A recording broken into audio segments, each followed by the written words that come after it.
Okay, let's talk sound effects in storytelling, YouTube videos, or podcasts.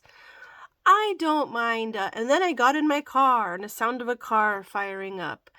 I don't mind, and I heard footsteps upstairs, but there was no way for there to be footsteps, and it's footstep sounds. But I draw the line. I hate it. I hate it. I hate it. I hate it when people say, and then I heard a blood-curdling scream, and then they have a sound effect of a, ah! You don't need to put a scream sound effect in. It is so dumb. It is so unnecessary. It is, no. We know what a scream is. We can imagine a scream. You don't need to put a scream sound effect in your story video. Thank you.